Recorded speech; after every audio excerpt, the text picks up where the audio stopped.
Hello viewers, अस्सलाम वालेकुम। कैसे हैं आप सब लोग? उम्मीद है कि आप सब खैरियत से होंगे, फिटफाट होंगे। आज की इस वीडियो का टॉपिक बजीज़ की एज के बारे में है कि बजीज़ की एज कितनी हो सकती है और वो कब तक ब्रीड कर सकते हैं और कब से स्टार्ट करते हैं ब्रीडिंग करना। ठीक है, इसके बारे में आज हम डिस्कस करेंगे। ओके व्यूवर्स, मैं हूँ सुहेल अहमद और आप देख रहे हैं बजीज़ पैरोट्स ट्रेडर्स। ठीक है, तो चलिए स्टार्ट करते हैं।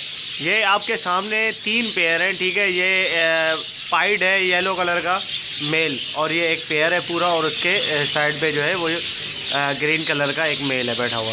ठीक है, तो ये आप तीनों पेयर देख रहे हैं, ये 3 साल पुराने पेयर हैं। ठीक है, तो ये चले शुरू करते हैं। आपका जो है वो बजीज़ के जो स्टार्ट होती है ब्रीडिंग, जब से बजीज़ जो है वो जब 2.5 से 3 महीने के हो जाते हैं, जब से पेयर बनाना शुरू कर देते हैं वो। ठीक है, उसके बाद से जो है उनकी पेयरिंग स्टार्ट हो जाती है, और जब वो 4 से 4.5 महीने के होते हैं तो पहली ब्रीड करते हैं वो। ठीक है, ये तरीका है उनका फर्स्ट ब्रीड का। ठीक है, इस उम्र में जो है वो 2.5 महीने से लेकर वो अपनी उम्र के 5 से 8 साल तक जो है वो ब्रीड कर सकते हैं। ठीक है, एक बजरी जो है वो 5 से 8 साल तक ब्रीड कर सकता है।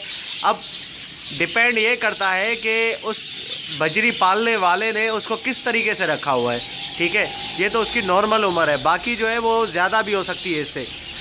ठीक है, अगर आप मिसाल के तौर पे जब से वो एडल्ट हुआ है, जब से उसने पेयर बनाया, जब से आप उसकी ब्रीडिंग ले रहे हैं, कंटिन्यूसली आप ब्रीडिंग लिए जा रहे हैं, तो इस तरीके से भी गलत है। उसको रेस्ट देना भी ज़रूरी है। अगर आपने साल में जैसे 12 महीने, अब 12 महीने में 2 महीने आते हैं जून जुलाई के। जून जुलाई में अगर आपने उनको रेस्ट दे दिया, बाकी 10 महीने उनसे ब्रीड ली, वो 10 महीनों में ईज़िली जो है वो 4 से 5 दफ़ा ब्रीड कर सकते हैं। ठीक है, तो 2 महीने आपने उनको रेस्ट दे दिया। रेस्ट देने में आपने उनकी मटकी जो भी आपने लगाई हुई है, मटकी है या बॉक्स है, मटकी या बॉक्स जो भी आपने लगाई हुई है वो आप हटा देंगे, मतलब निकाल देंगे पिंजरे से ही। लेकिन याद ये रखिएगा कि जो आपने बॉक्स निकाला है उसको उस पर कोई निशानी लगा दे, या जो भी मटकी आपने निकाली है उस पर निशानी लगा दे कि दोबारा जब आप लगाएं तो वही मटकियाँ, वही बॉक्स जो है उसी पेयर में लगाएं। ठीक है, ऐसा नहीं कि आपने एक बॉक्स उतारा था, दूसरा बॉक्स उसी जगह पे लगा दिया, तो वो जो है वो नया बॉक्स होगा उनके लिए, तो वो जल्दी नहीं जाएंगे बॉक्स के अंदर, बहुत टाइम लगाएंगे दोबारा जाने में। ठीक है, तो इस तरीके से अगर आप लेकर चलेंगे, हर साल आपने 2-2 महीने उनको रेस्ट दे दिया, वो 2 महीने में जितनी भी उनकी वेस्टेज हुई है, जो उनका जो ताकत लगी है ब्रीडिंग में, जो भी चीज़ें हैं वो सारा कवर कर लेंगे, और उनको अच्छी फीड दे उसमें 2 महीने के दौरान। फीड तो आपने पूरे साल अच्छी देनी है, 2 महीने के दौरान वो जो है वो सारा कवर हो जाएगा उनका। फिर दोबारा से जब आप अगस्त में हांडी लगाएंगे तो इंशाल्लाह जो है उसकी ब्रीडिंग फिर से स्टार्ट हो जाएगी बड़ी ज़बरदस्त तरीके की, और आपको रिज़ल्ट भी अच्छा मिलेगा उससे। ठीक है व्यूवर्स, तो ये तो हो गया साल का। अच्छा, मेरे पास कुछ पेयर थे जो कि मैंने सेल कर दिए लास्ट टाइम। वो तकरीबन उनको 4 साल हो गए थे ब्रीड करते हुए, मैंने खुद ही उनको सेल कर दिया। फिर मैंने कहा, क्योंकि मेरे पास कॉलोनी में माशाल्लाह से ज़्यादा हो गए थे पेयर, और पट्ठे सारे बड़े हो गए थे, तो मैंने कहा चलो ये पुराने पेयर निकालते, अब नए पेयर जो है दोबारा लगाते। तो मैंने पुराने निकाल दिए। ऐसा नहीं है कि वो ब्रीड नहीं कर रहे थे, ब्रीड कर रहे थे मेरे पास, लेकिन नए पेयर मैंने जो है लगाना चाहा, मैंने नए पेयर लगाए। अब माशाल्लाह मेरे पास जो है वो नए पेयर काफ़ी ब्रीड कर रहे हैं। ये 3 पेयर हैं जो कि बहुत पुराने हैं मेरे पास, 3 साल पुराने, और एक और भी पेयर है जो मैंने पहले भी दिखाया है, वो तकरीबन 2-2.5 साल पुराना है।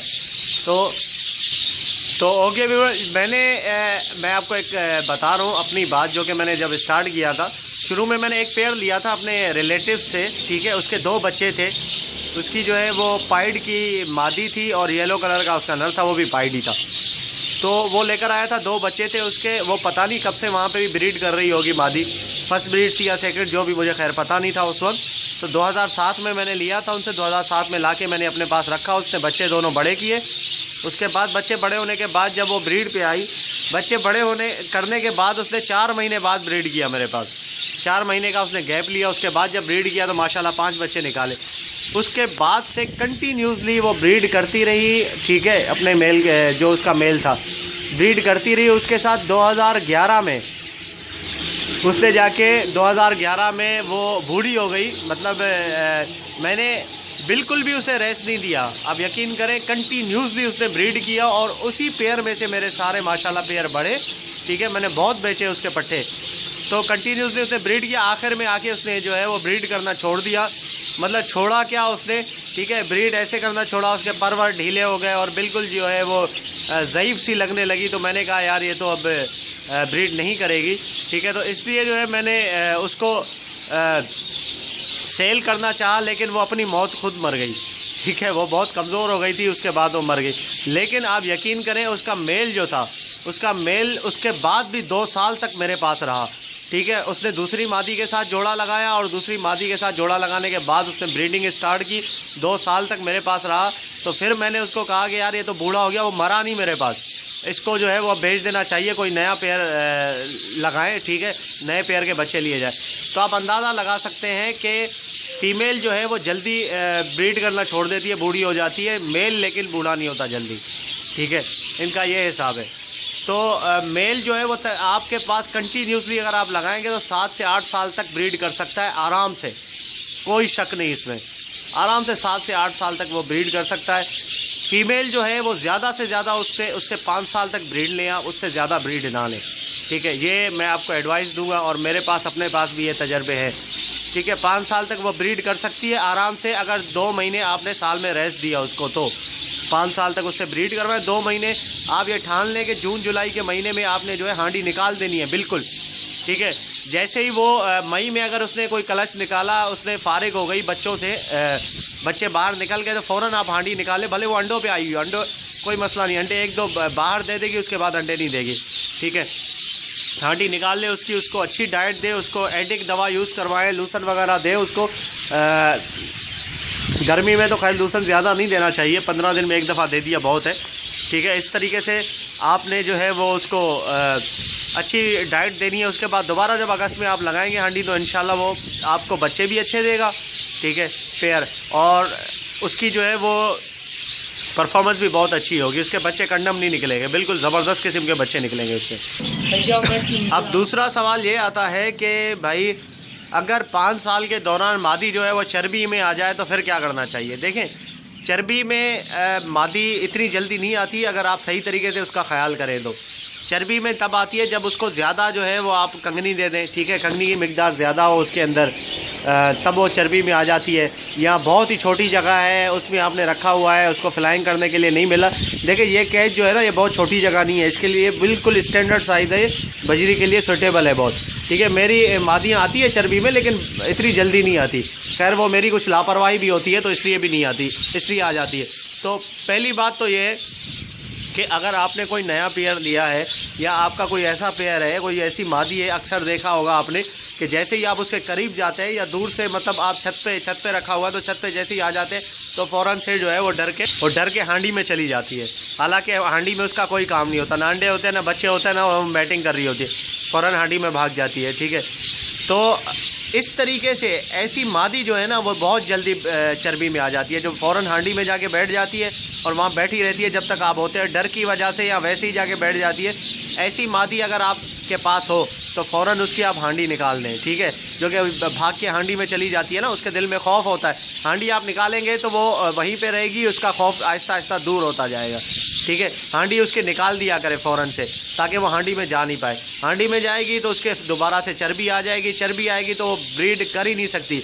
भले आप उसकी चर्बी ठीक भी कर देना, चर्बी उसकी सही भी हो जाए, लेकिन वो दोबारा ब्रीड पे नहीं आ सकती। ठीक है, तो ये तरीक़ाकार है।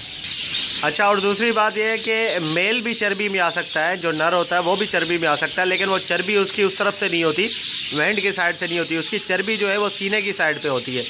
ठीक है, उसके जो पोटा होता है जहाँ पे वो बाजरा खाता है और वो जैसे पेट है, पोटा जिसको बोलते हैं, उसमें जो है वो चर्बी लग जाती है, वो बहुत फूल जाता है। ठीक है, आप दूर से ही वो लगता है कि हाँ वाकई में इसमें चर्बी है, आप पकड़ेंगे उसको, ठीक है, तो आपको लगेगा कि नरम बहुत ज़्यादा, तो समझ जाएंगे कि इसमें चर्बी लगी हुई है। ठीक है, वो भी चर्बी में आता है, लेकिन मेल चर्बी में आने के बावजूद भी ब्रीड कर सकता है। ठीक है, मेरे पास ऐसा मेल है जो कि चर्बी में के बाद भी ब्रीड कर रहा है, और काफ़ी जो है वो दूसरे भी मेल थे मेरे पास जो कि चर्बी में आने के बाद भी ब्रीड करते थे। ठीक है, अच्छा, मेल भी चर्बी में आता है, वो क्यों आता है भाई? मेल तो हांडी में नहीं जाता है। दूसरा, मैं आप लोगों को हमेशा मना करता हूँ कि यार आपने जो है वो बच्चे वाले जो आपके पेयर हैं जिनके बच्चे हो उसको आप भुट्टा दिया करें, ठीक है।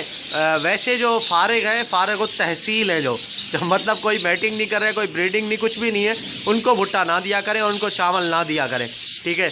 तो ये वजह होती है कि आप उनको भी अगर आप भुट्टा दे देते हैं वो खुद खाते रहते हैं, बहुत शौक़ से खाते हैं ये, तो इनको जब भी देंगे खा लेंगे। तो वो भुट्टा खाने के बाद जैसे ही भुट्टा खाते हैं वो भुट्टा खा खा के 1-2 साल में उसके जो है वो चर्बी आ जाती है मेल के भी सीने में, ठीक है, चर्बी जमा होती रहती है, ठीक है।